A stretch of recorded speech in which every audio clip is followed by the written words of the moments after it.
Bom dia, irmãos de coragem. Que o Senhor esteja com vocês em nome de Jesus. Hoje nós vamos começar a estudar a carta de Paulo aos Colossenses. Estamos na lição 12, os combates do ministério cristão. Então nós vamos começar com uma palavra de oração. Querido Deus, obrigado pela tua palavra. Que o Senhor venha nos ensinar nesta manhã. O teu Espírito Santo abra os nossos olhos, os nossos corações para o entendimento da tua palavra. E que não sejamos apenas ouvintes, mas praticantes. Em nome de Jesus é o que nós te pedimos. Amém. Irmãos, Paulo é o autor desta carta durante a sua primeira prisão em Roma, e Epáfras foi visitá-lo no ano 60 depois de Cristo. Alguns estudiosos especulam que Epáfras seja o mesmo Epafrodito de Filipos, já que Epáfras é uma forma contraída de Epafrodito. Mas na realidade não há provas desta afirmação. Mas Epáfras contou ao apóstolo Paulo sobre os falsos ensinos que ameaçavam a igreja de Colossos e permaneceu com Paulo para orar pelas igrejas do Vale do Rio Lico. Assim, Paulo escreveu esta carta em resposta a esta visita. Paulo nunca visitou Colossos. A igreja de lá havia sido fundada por Epáfras, este colossenses nato, enquanto Paulo estava pregando o evangelho em Éfeso. Com certeza, era um discípulo de Paulo na época e voltou para a sua cidade natal para fundar a igreja ali. Em Atos 19:10, Lucas observou que a mensagem de Paulo em Éfeso foi propagada até que todos os habitantes da Ásia ouvissem a palavra do Senhor, tanto judeus como gregos. Conhecendo um pouco sobre a cidade de Colossos, essa cidade estava próxima ao rio Lico. Nos dias antigos, Colossos, localizada no sudoeste da Ásia Menor, era próspera e abundante, desfrutando de uma indústria de lã e de uma localização estratégica na rota comercial entre Éfeso, que ficava a 160 quilômetros a oeste, e do rio Eufrates, que ficava a 650 quilômetros a leste. No entanto, nos dias de Paulo, Colosso havia decaído diante do crescimento de duas cidades irmãs no Vale do Lico, a Laodiceia e a Hierápolis. Colossos era uma cidade-mercado totalmente irrelevante na época de Paulo, mas uma igreja importante na cristandade da época. Mas a Epístola de Colossos foi dirigida aos cristãos que estavam sob a influência de um falso ensino que misturava elementos da filosofia grega com o judaísmo. Em parte, esse movimento ensinava que os cristãos de Colossos estavam sujeitos a uma diversidade de forças espirituais que precisavam ser apaziguadas por meio da veneração dos ascetismo, que era se afastar de forma errática e radical das coisas da carne, e da observância de dias santos especiais. Paulo escreveu para ajudar os membros da igreja em Colossos a permanecerem firmes na verdade de que Deus já os havia aceitado em virtude da união deles com Cristo. É difícil reconstruir aqui precisamente os elementos do falso ensino o qual Paulo reagiu, porque a epístola é mais uma afirmação da suficiência da pessoa e da obra de Cristo do que um combate ao erro. No entanto, certos aspectos desse falso ensino vêm à tona. Em primeiro lugar, esse movimento alegava ser uma filosofia. No período helenístico, a palavra filosofia não se refere a uma pesquisa racional, mas a especulações a respeito do oculto e as práticas baseadas num corpo de tradições. Em segundo lugar, aparentemente, este falso ensino era muito dependente do judaísmo. Ele dava grande valor às ordenanças legais derivadas do Antigo Testamento, tais como as regras alimentares, o sábado, a observância da lua nova, bem como de outras prescrições do calendário judaico. Mas o ritual do Antigo Testamento não era o tema central em Colossos como era na Galácia. O maior perigo estava na filosofia grega. Terceiro, o papel dos espíritos angélicos era um elemento importante nesse ensino. Três fatores chaves apontam para isso. Primeiro, Paulo enfatizou a superioridade de Cristo e a vitória sobre os principados e potestades, ou seja, sobre os seres angelicais decaídos. Segundo, a expressão conforme os rudimentos do mundo, em Colossenses 2:8 e também 20, aponta para os seres angelicais. Embora no passado alguns intérpretes tivessem associado essa expressão com o legalismo judaico, uma identificação pagã é bem mais provável. A palavra grega stoicheia, que traduz como rudimentos, pode ser traduzida também como elementos. No século I, esse termo era usado no mundo grego para se referir aos deuses das estrelas, dos planetas e até mesmo aos elementos físicos, como terra, vento, fogo e água, e eram tidos como os que determinavam o destino das pessoas. Terceiro, o papel dos anjos nesse falso ensino é também evidenciado pela expressão culto aos anjos, em Colossenses capítulo 2, verso 18. Os primeiros cristãos acreditavam que os anjos haviam sido agentes na criação e na entrega da lei. O ensino em Colossos misturava o papel limitado que os anjos, de modo legítimo, desempenhavam, atribuindo a eles um papel cósmico mais importante em alguns segmentos judaicos. Paulo então escreve para fazer oposição a esses falsos ensinos. Paulo rejeitou o ritualismo, o ascetismo e a adoração aos anjos. Assim, nesta carta, Paulo exalta Cristo como supremo sobre todas as coisas e como a fonte de toda a sabedoria. Mas os 2 primeiros capítulos da carta de Colossos, Paulo vai dizer que a vida é uma batalha. A natureza dessa vida é uma luta grande e ferrenha. Paulo revela em seus escritos, em vários momentos, a sua compreensão de que estava num combate. Crente que não quer combater se torna um prisioneiro das artimanhas do diabo. O combate envolve nosso esforço e empenho. Temos muitos desafios e precisamos transformar esses desafios em oportunidades, porque é uma batalha espiritual todos os dias. Lutamos contra as circunstâncias da vida, lutamos contra nós mesmos e lutamos contra as tentações do diabo. Às vezes, olhamos para o que temos que lutar e o desânimo pode até nos abater. Mas o Senhor Jesus Cristo disse: "Tende bom ânimo, eu venci o mundo." Mas os combates no ministério cristão são muitos. Por isso, Paulo vai falar sobre a luta de apreciar e reconhecer os que trabalham no Evangelho. Colossenses capítulo 1, verso 7 diz: "Como aprendestes com Epáfras, nosso amado conservo, fiel ministro de Cristo, em nosso favor." A nossa luta no ministério cristão envolve algo muito importante e necessário. Precisamos lutar contra nós mesmos para que não haja esquecimentos, desprezo ou até mesmo má intenção em não prestigiar e reconhecer os que trabalham entre nós. É muito triste quando líderes não reconhecem o trabalho de seus auxiliares, amigos e companheiros. Tem líderes que se sentem melindrados, infelizes e ameaçados quando percebem e observam que outros estão tendo oportunidades de liderança.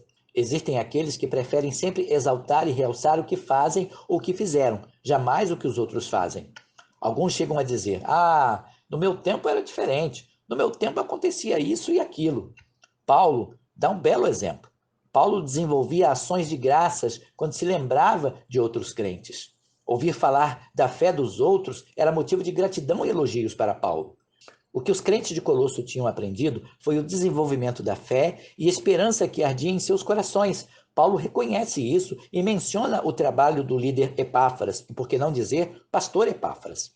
Paulo se refere a este líder como sendo um amado conservo. Ele era o escravo companheiro, estava perto, estava junto, fiel ministro de Cristo. Nesse reconhecimento, é importante salientar que Paulo escreveu ministro de Cristo. Não era o seu ministro, o seu servo, o meu auxiliar, mas ministro de Jesus. Reconhece também o amor que Epáfras tinha declarado para com o apóstolo. Precisamos lutar contra a ganância, arrogância, autossuficiência de achar que a obra é feita e realizada e que se desenvolve em torno da nossa única liderança. Precisamos lutar contra nós mesmos e deixar que o ministério seja desenvolvido por todos para o crescimento do reino de Deus. Os combates no ministério cristão são muitos, por isso Paulo vai falar em segundo lugar sobre a luta de saber incentivar os líderes e estarem em torno de Cristo e não de si mesmos. Colossenses 1,10 diz: "Assim oramos para que possais viver de maneira digna do Senhor, agradando-lhe em tudo, frutificando em toda boa obra e crescendo no conhecimento de Deus." Não conquistamos pessoas para nós mesmos, mas para Cristo. O trabalho do líder no ministério cristão não é agregar pessoas e seguidores para si mesmo. O trabalho deve ser de tal maneira que os crentes possam viver para Cristo. Precisamos desenvolver um ministério cristão cristocêntrico. Jesus precisa ser o centro. Se o ministério cristão não for para que os crentes estejam em torno de Jesus, agradando-lhe em tudo, vivendo de maneira digna do Senhor, frutificando em toda boa obra e crescendo no conhecimento de Deus, com certeza viveremos tempos difíceis quando achamos que o ministério gira em torno de nós. É muito perigoso um relacionamento discipular que não dê autonomia espiritual ao crente desenvolver sua própria intimidade com Deus. Os combates no ministério cristão são muitos. Por isso, Paulo vai falar em terceiro lugar sobre a luta de viver a proeminência de Jesus e não de nossa liderança.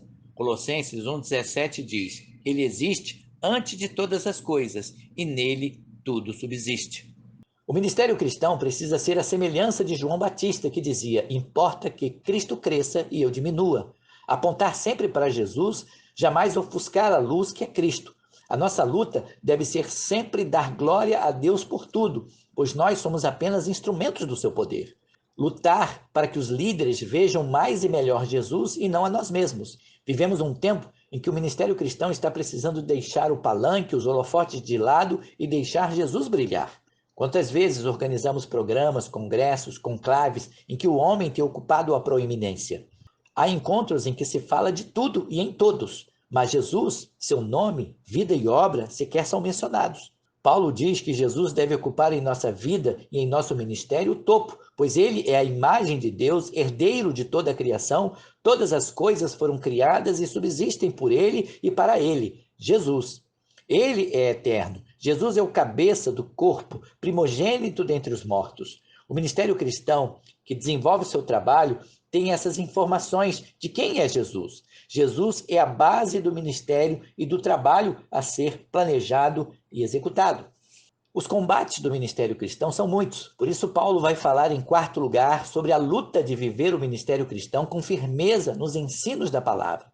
Colossenses 2,4 diz: digo isso para que ninguém vos engane com palavras capciosas. Irmãos, vivemos tempos em que tem sido muito comum criar alicerces em cima de experiências humanas. As experiências são importantes e úteis e devem ser usadas quando existem para realçar o ensino da palavra e para se edificar na palavra. A experiência precisa ser interpretada à luz da palavra. Paulo fala para os colossenses terem seus corações animados, porém jamais motivados por palavras humanas, persuasivas ou filosofias que objetivam escravizar e fazer das pessoas suas presas. É preciso ter cuidado para que não venhamos a desenvolver uma liderança que faça de seus liderados presas suas. Há líderes que são chamados de pai ou paizinhos, cativam as pessoas de tal maneira que o que eles falam é lei. O catolicismo romano começou assim. Cada líder das igrejas criavam uma dependência emocional e espiritual de tal forma que eram chamados de pai, ou pater, em latim, do português padre. Eles se tornaram, ao longo da história, os intercessores entre Deus e os homens. Isso é muito perigoso. Deus é o nosso único paizinho no qual devemos nos relacionar e amar de forma profunda e incondicional. Por isso, o ministério leva o crente a estar firmado na palavra, discipulado na palavra, vida cristã na palavra. Por isso, Paulo diz que o ministério cristão é aquele que trabalha para que o crente esteja arraigado, edificado e confirmado em Cristo. O líder passa, o ministério cristão muda, mas o crente está cada dia mais firme em Cristo e em sua palavra. O ministério precisa lutar e combater para que a palavra de Deus sempre prevaleça. Os combates do ministério cristão são muitos, irmãos. Por isso, Paulo vai falar em quinto lugar sobre a luta de combater com determinação e afinco os rudimentos deste mundo. Colossenses 2,20 diz: visto que morrestes com Cristo para os espíritos elementares do mundo, por que vos sujeitais ainda a mandamentos como se vivesseis no mundo? Irmãos, criamos ou desenvolvemos muitas vezes um padrão de fé e vida cristã influenciados pelo mundo. Há muito tempo, o cristianismo luta contra uma roupagem de vida cristã que não está explicitada na palavra, e sim nos hábitos e costumes. Paulo diz que já morremos em Cristo para os rudimentos do mundo. Os rudimentos do mundo são hábitos, costumes que trazem algumas vezes uma roupagem religiosa, mas não dignificam a obra salvífica de Jesus.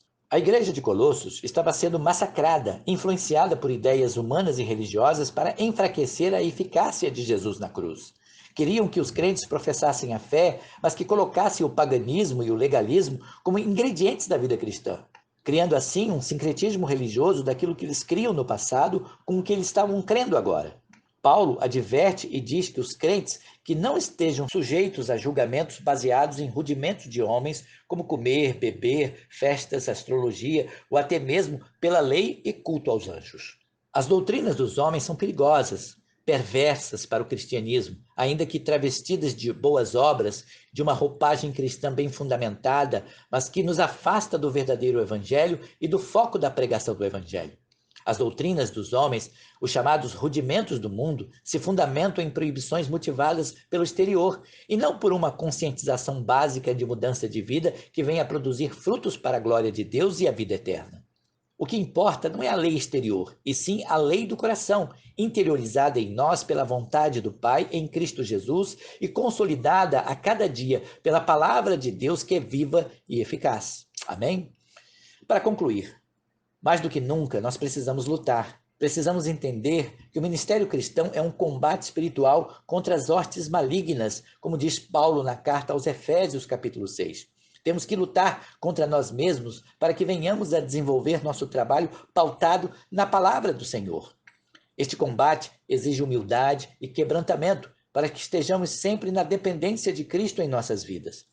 Busque se relacionar com Deus todos os dias, para que você seja cheio do Espírito Santo, buscando assim fazer sempre a vontade de Deus em seu ministério. Amém, irmãos?